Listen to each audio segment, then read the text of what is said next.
హైడ్రాకు చట్టబద్ధత కల్పించాలని తెలంగాణ ప్రభుత్వం నిర్ణయించింది. మంత్రులతో సీఎం రేవంత్ రెడ్డి అత్యవసర సమావేశం నిర్వహించారు. ఈ సమావేశంలో హైడ్రా కమిషనర్ రంగనాథ్ పాల్గొన్నారు. హైడ్రాను రాష్ట్ర వ్యాప్తంగా విస్తరించాలి అనే డిమాండ్పై కూడా ఈ సమావేశంలో చర్చించారు. హైడ్రాకు వ్యతిరేకంగా పలువురు నేతలు కోర్టును ఆశ్రయించారు. దీంతో ఏం చేయాలి అని ఆలోచిస్తున్న ప్రభుత్వం హైడ్రాకు చట్టబద్ధత కల్పించాలని నిర్ణయించింది.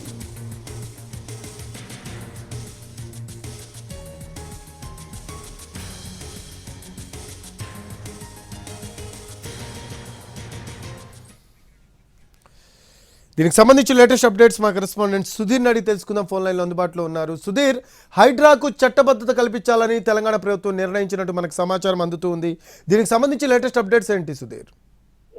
హైడ్రాకు సంబంధించి రాష్ట్ర వ్యాప్తంగా చర్చ జరుగుతుంది. ఈ నేపథ్యంలోనే ముఖ్యమంత్రి రేవంత్ రెడ్డి కాసేపటి క్రితం సెక్రటేరియట్ లో అత్యవసర సమావేశాన్ని ఏర్పాటు చేస్తున్నారు. అందుబాటులో ఉన్న మంత్రులు అదేవిధంగా అధికారులతోటి ఆయన సమావేశమయ్యారు. ఈ సమావేశంలో చాలా వరకు హైడ్రాకు సంబంధించి జరుగుతున్న యాక్టివిటీస్ మీద పూర్తి స్థాయిలో వివరాలను అడిగి తెలుసుకున్నారు. కొంతమంది హైడ్రాకు వ్యతిరేకంగా కోర్టును ఆశ్రయించడం జరుగుతుంది. ఈ రకంగా హైడ్రాకు అడ్డు తగిలే ప్రయత్నం అయితే జరుగుతుంది కాబట్టి దీనికి చట్టబద్ధత కల్పిస్తే ఎలా ఉంటుందనే విషయానికి సంబంధించి అందుబాటులో ఉన్న మంత్రులతోటి అదేవిధంగా అధికారులతోటి కొన్ని సలహాలు అడిగి తెలుసుకునే ప్రయత్నం అయితే ముఖ్యమంత్రి చేశారు. కోర్టుకు వెళ్లడం ద్వారా హైడ్రా నిలబడదని దీనికి అనుకుంటున్నారు. ఈ నేపథ్యంలోనే హైడ్రాను కొనసాగించాలంటే ఏ విధమైన స్టెప్ వేస్తే బాగుంటుంది విషయానికి సంబంధించి మిగతా మంత్రులు అదేవిధంగా అధికారులను అడిగి తెలుసుకుంటున్నారు. ఎందుకంటే గడిచిన కొద్ది రోజులుగా హైడ్రా యాక్టివిటీస్ చాలా పెరిగిపోయాయి. ఇటీవల కాలంలో విఐపీలది అదేవిధంగా ప్రముఖులకు సంబంధించిన అక్రమ కట్టడాలు ఏవైతే ఉంటాయో అక్రమ కట్టడాలన్నింటినీ కూడా పూర్తిగా తొలగిస్తున్న పరిస్థితి కనిపిస్తుంది. బఫర్ జోన్ లో కావచ్చు, ఎఫ్టీఎల్ లో కావచ్చు, నాలాలు పార్కులు ఆక్రమించి కట్టిన అక్రమ కట్టడాలు ఏవైతే ఉన్నాయో ఆ అక్రమ కట్టడాలన్నింటినీ కూడా హైడ్రా తొలగిస్తుంది. ఈ నేపథ్యంలోనే ఇటీవల కాలంలో కొన్ని దాదాపుగా 240 అక్రమ నిర్మాణాలకు సంబంధించి నోటీసులను కూడా జారీ చేసింది. ఈ రోజు ఉదయం కూడా రాష్ట్ర ప్రభుత్వ ప్రధాన కార్యదర్శి శాంతకుమారి కూడా ఈ హైడ్రాకు సంబంధించి ఒక ప్రత్యేక సమావేశాన్ని కూడా ఏర్పాటు చేయడం జరిగింది. ఇందులో వివిధ రకాల శాఖలకు సంబంధించిన ఉన్నతాధికారులందరూ కూడా ఈ సమావేశంలో పాల్గొని హైకోర్టు సూచనల మేరకు మాత్రమే నడుచుకునే విధంగా హైడ్రాకు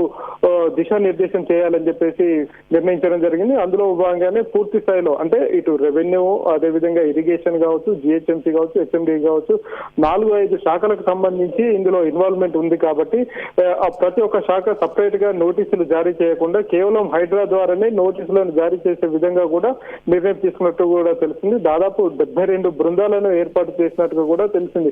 సిఎస్ శాంతకుమార్ చెప్పిన వివరాల ప్రకారం చూసుకున్నట్లయితే హైడ్రాకు పూర్తి స్థాయిలో అంటే స్ట్రెంథెన్ చేసే బలోపేతం చేసే ప్రయత్నం అయితే చేస్తున్నారు. ఇప్పటికీ 72 బృందాలను కూడా హైడ్రా కోసం ఏర్పాటు చేసినట్టుగా కూడా తెలుస్తుంది. దాదాపు 3500 మంది ఇందు కోసం పనిచేస్తున్నట్టుగా కూడా ప్రభుత్వం ప్రకటించింది. కాబట్టి ఇంత పకడ్బందీగా జరుగుతున్న హైడ్రాను ఇంకా కంటిన్యూ చేయాలనే ఉద్దేశం ప్రభుత్వానికి ఉంది. కాబట్టి ఎట్టి పరిస్థితుల్లో హైడ్రాను ఆపే ప్రసక్తి లేదని చెప్పేసి ముఖ్యమంత్రి పదే చెప్తున్నారు. ఈ నేపథ్యంలోనే కోర్టుకు వెళ్తే కోర్టు హైడ్రాకు సంబంధించి కొంత వ్యతిరేకంగా వ్యాఖ్యలు చేసిన పరిస్థితి కనిపిస్తుంది. ఎందుకంటే గతంలో కొంత ఇరిగేషన్ కావచ్చు లేకపోతే రెవెన్యూకి సంబంధించిన భూములు ఏవైతే ఉన్నాయో వాటికి పర్టికులర్ గా దాని స్ట్రెంత్ ఎంత ఉంది, దాని పరిధి ఎంత వరకు ఉంది, దాని విస్తరణ ఎంత వరకు ఉంది అనే విషయానికి సంబంధించి ఆయా శాఖల దగ్గర అధికారుల దగ్గర కూడా పూర్తి స్థాయి వివరాలు లేవు. కాబట్టి ఇప్పుడు హైడ్రా ముందుకొచ్చి ఆ కూల్చివేతలు చేయడం కావచ్చు, బఫర్ జోన్లను కావచ్చు, ఎఫ్టీఎల్లను కాపాడే ప్రయత్నం చేస్తుంది. కాబట్టి అక్కడ జరిగిన నిర్మాణాలు ఏవైతే ఉన్నాయో అక్రమ నిర్మాణాలని ఎలా తేలుస్తారు అని చెప్పేసి హైకోర్టు ప్రశ్నించిన పరిస్థితి కనిపిస్తుంది. ఈ నేపథ్యంలోనే ఎట్టి పరిస్థితుల్లో హైడ్రాను ఆపివేయకుండా దాన్ని కంటిన్యూ చేయడం కోసం చట్టబద్ధత అవసరమైతే చట్టబద్ధత తీసుకొచ్చే ప్రయత్నం చేస్తామని చెప్పేసి తెలంగాణ ప్రభుత్వం ముఖ్యమంత్రి రేవంత్ రెడ్డి విషయాన్ని స్పష్టం చేస్తున్నారు. Rafiq, thanks for updates Sudheer. Right, అది హైడ్రాకు వ్యతిరేకంగా పలువురు నేతలు కోర్టును ఆశ్రయించారు. దీంతో ఏం చేయాలని ఆలోచిస్తున్న ప్రభుత్వం హైడ్రాకు చట్టబద్ధత కల్పించాలని నిర్ణయించారు.